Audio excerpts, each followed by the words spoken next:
Well, good afternoon. Look what arrived today. Partially opened parcel. Now, one would think that I would immediately start screaming at the parcel service. However, I know what's in this box.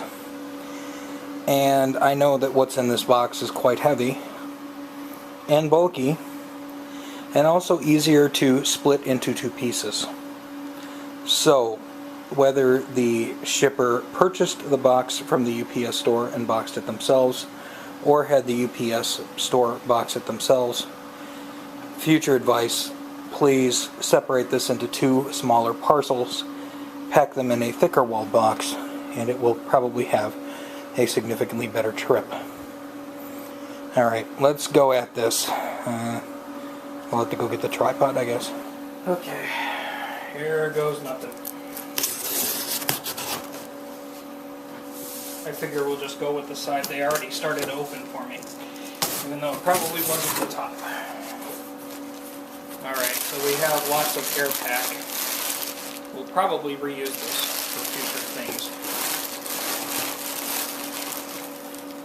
Okay. I see our thing.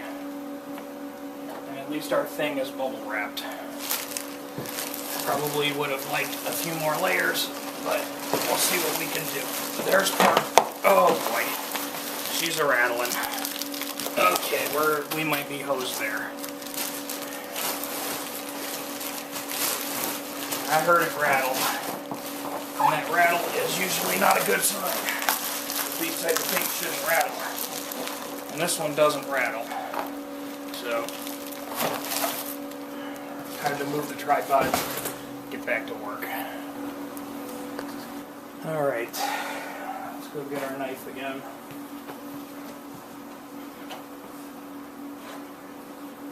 The rattle could be something benign, or it could be something nightmarish. I don't know yet.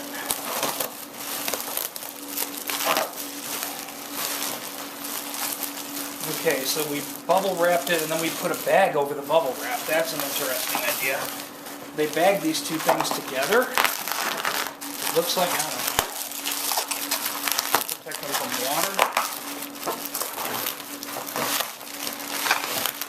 Okay.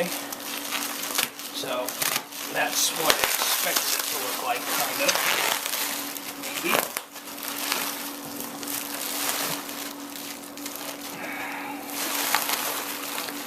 A little dirty.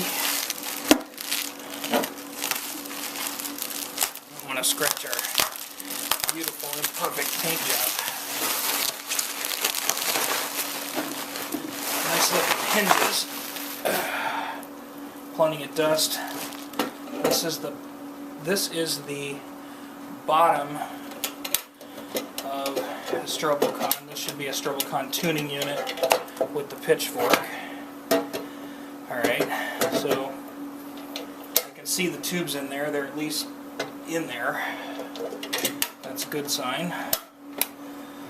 This is probably the more durable of the two. And now we got to do the scanner unit. Let's say a prayer there's not glass everywhere, because I actually like these things and I intend to use this if I can. Okay, I'm hearing things shuffling around in there as they rotate it, so this is probably the scarier one of the two to open up.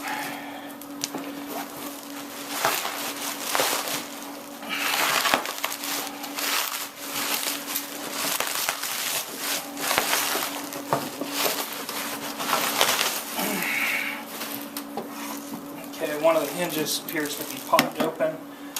The tubes I don't see jingling around in there. We got a latch that was popped open. And let's hope that what was rattling around in there was just the cables. Alright, there's our scanning unit, and here's the cables, and that's probably what was rattling around in there. Cables. A microphone, which, this being a vintage microphone, seriously, stick some bubble wrap in there, guys. Don't let this rattle around. These crystal mics are not a dime a dozen. So we're going to hope it works. Because all of this stuff was tested and said to work before I bought it.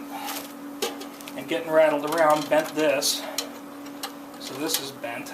That's an easy fix to bend that back. And we actually have some owner's information. So that's kind of cool.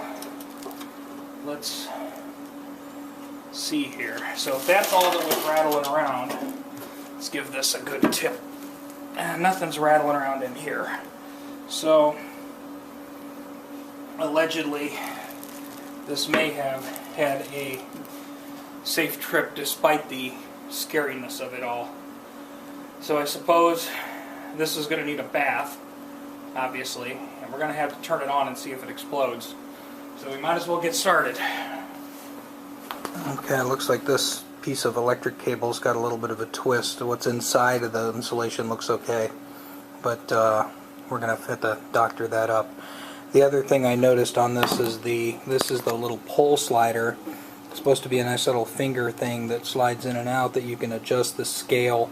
It was busted and somebody replaced it with a dowel rod. Let's go look at the good one so you can see what it is. Okay, on a legit Stroboconn, it's supposed to be this little metal button and rod, and it's got a grommet and you can slide it in and out to adjust the scale on the face of it. So we can probably fix that. We'll have to maybe fabricate or find something similar to that. It kind of looks like it might be a generic piece of maybe door hardware or something that we can find. Okay, so I plugged in the cords and got the fire extinguisher. So yeah, the scale's all off because of that piece, but other than that, I suppose we can kick the tires and light the fires. All the tubes are in it.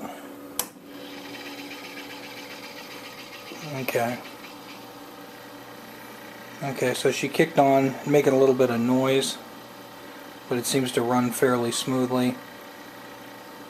Hopefully we'll be able to put a little oil in that and quiet it down. My phone's ringing. Okay, so I let it warm up for a minute. It's doing everything it's supposed to do. Our little pilot light thing's on. And I'm assuming this is oscillating. I can feel something. And we flip it over to the tuning unit and the power goes down to doodly squat. Like this big boy down here isn't outputting doodly squat.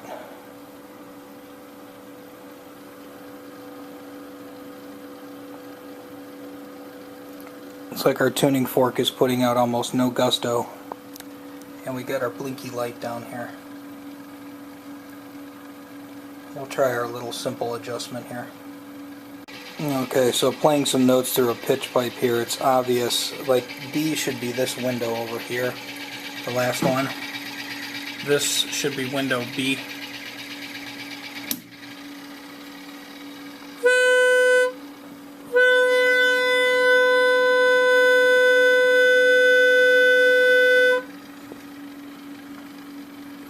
You can see it's slowing down and this light's blinking like a son of a bitch. So there is an adjustment on the base for that. I'll try that and see if that gets me anywhere. Then we'll move from there. Okay, after fiddling around with a few of the settings, I've got that light to stabilize. Essentially we have a low and high power flip switch over here on this side, and then we've got a pot over here that's like a power adjust. And I've got things smoothed out a little bit. Now granted, this pitch pipe is garbage, but if we look for a B, let's see if I gotta flip it over I think to get the B. This is an old guitar pitch pipe and it's garbage. But let's see if we can get a B. Well, it's a sharp B, but it's kind of a B. Let's try for an E, should be over here. Oh. Kind of, not too bad. Let's try for a G.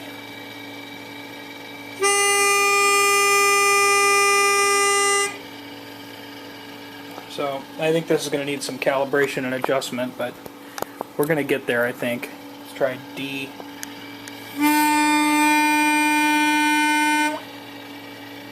A, it should be over here. And the low E.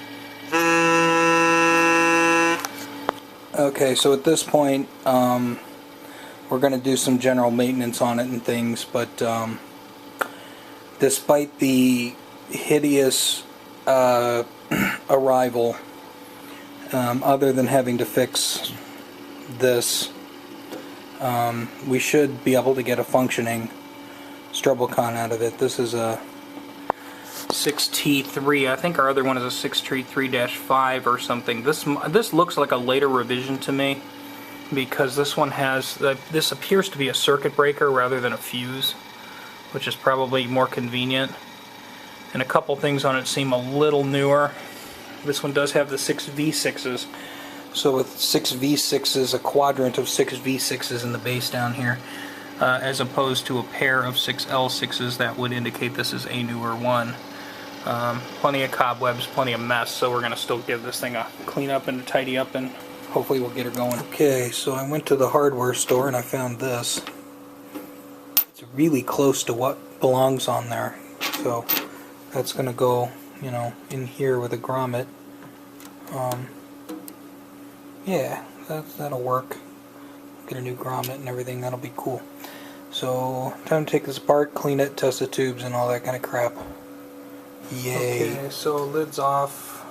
These look to be almost like a mica disc. I don't know what's up with the strobe discs, but they look a little different. A little bit aged, maybe a little bit more. Date code on the transformer. This is the scanner unit, by the way. 682223. So, 23rd week, 1962, maybe? Our other one was 1968. The reason I think this one is older is this one didn't have any of the convenient access panels to get the tubes out. You have to actually take the whole lid off. We got plenty of Spideys there to meet with us, meet and greet with us. So I think I'm just going to clean the dirt out of it. We're going to put some oil in the motor unit there, test the tubes that we can test, and move forward. Okay, so I've tidied up the worst of the dirt in the chassis. The 6V6s and everything seem healthy, the 5i3 is healthy, so I mean, the scanner had no problem blinking and showing lights, and essentially that's the make it blink circuit back there, so that all looks really good. It's the make it spin circuit, which is in this, that was a little in question. Looks like the motor's got a bunch of greasy, oily film on it, and I'll try to clean that off.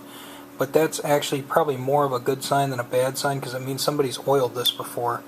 The tubes are also General Electric. I only see one of them with the Conn logo on them, so again, this means somebody at some point may very well have serviced this with, you know, the factory type tubes, because even the Conn labeled tubes were General Electrics. So I'm going to wipe this sticky, greasy crap off of here, and then we're going to put oil in the gearbox and in the motor. So I have genuine Stroboconn gearbox lubricant, and it goes in that hole. So I already loosened the cork. So we open the cork and put a shot in there.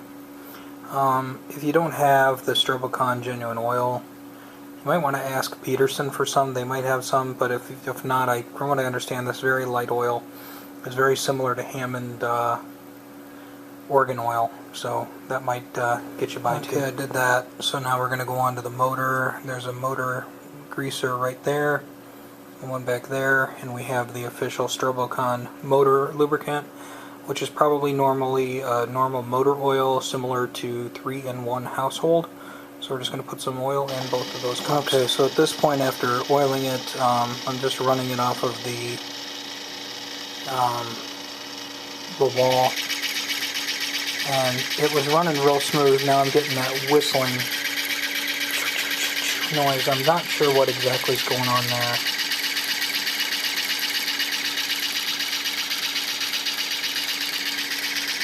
We started off really quiet, and then now we got this noise.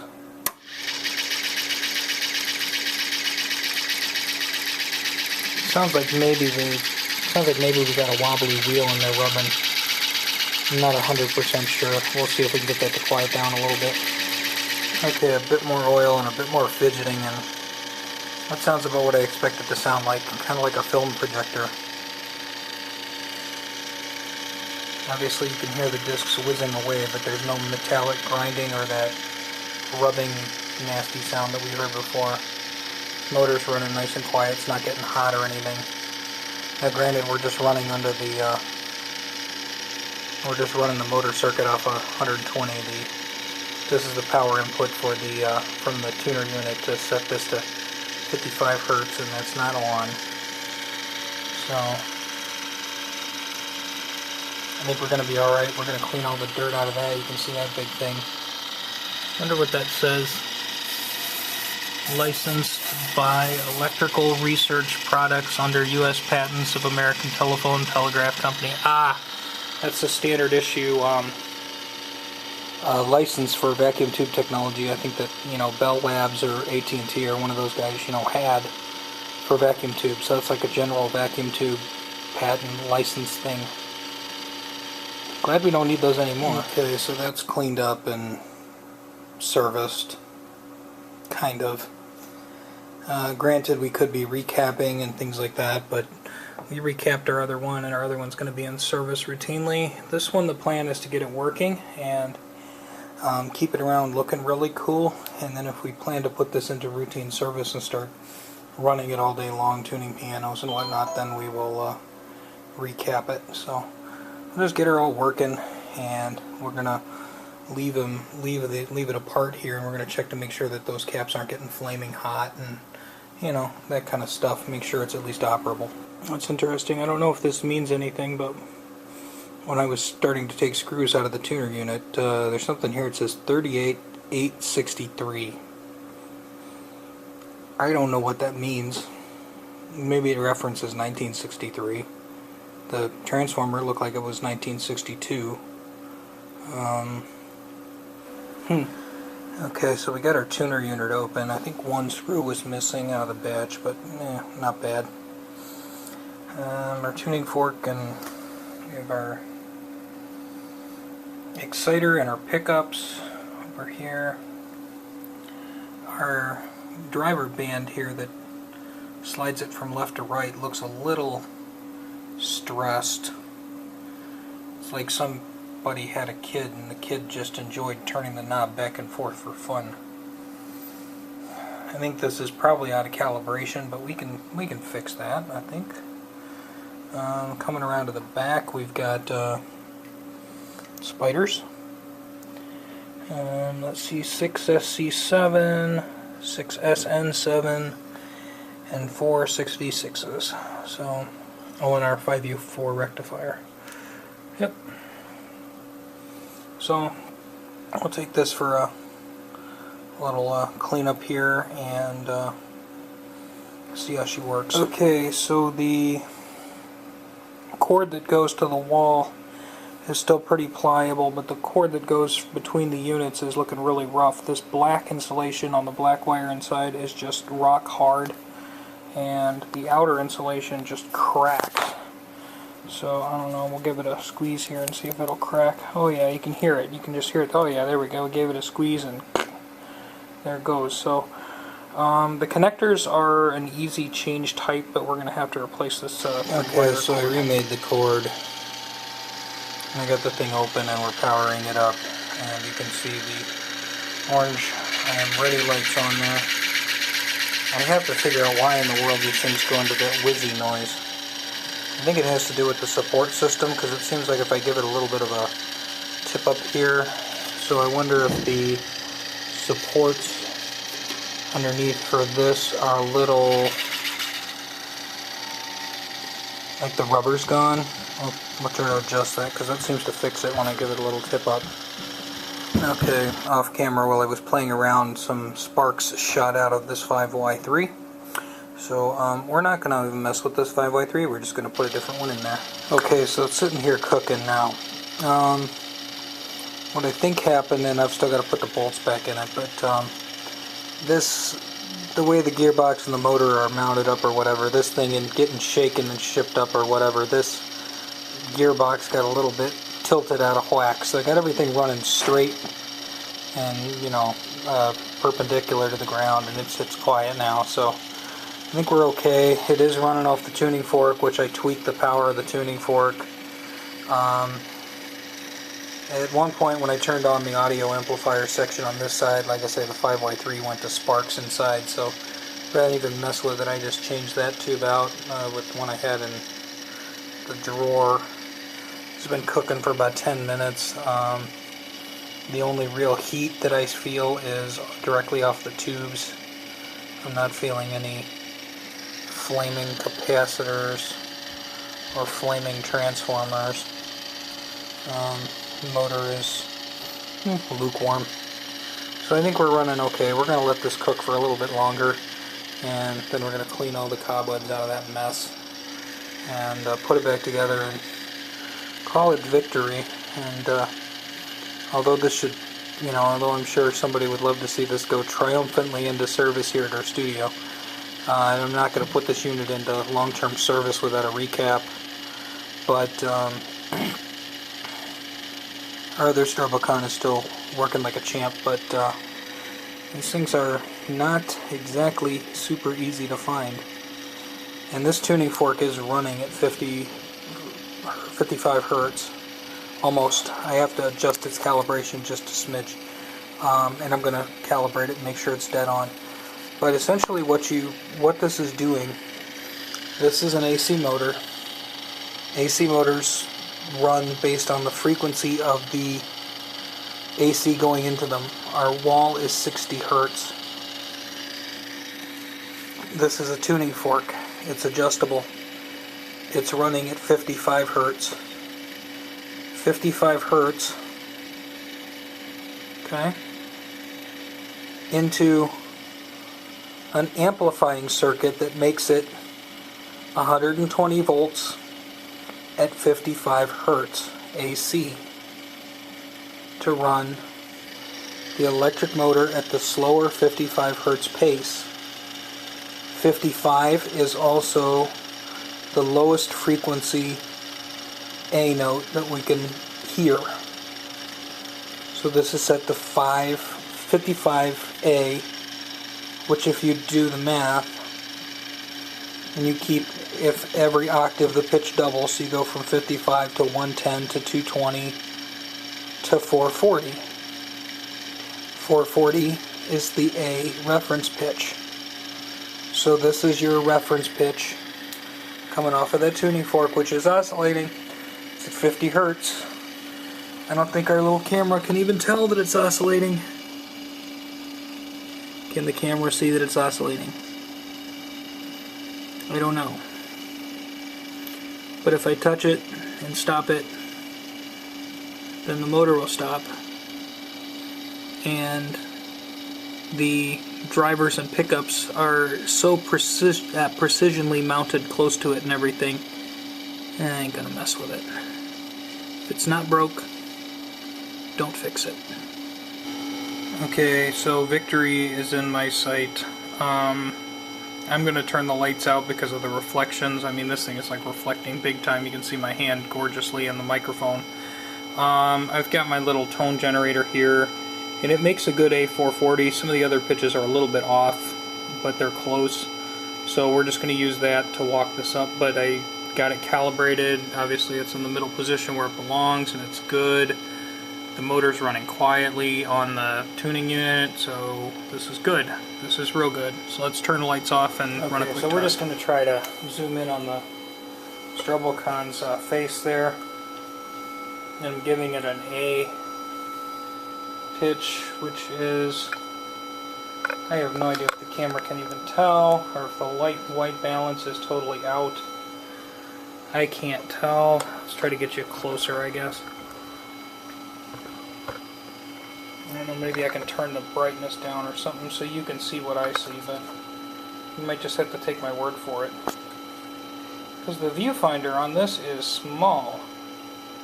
Okay, so we're looking at this window, and I got her dead on. Let's see if I can I turn down the intensity a little bit and maybe help the camera? Okay, yeah, there we go. Let's turn down the intensity. There we go.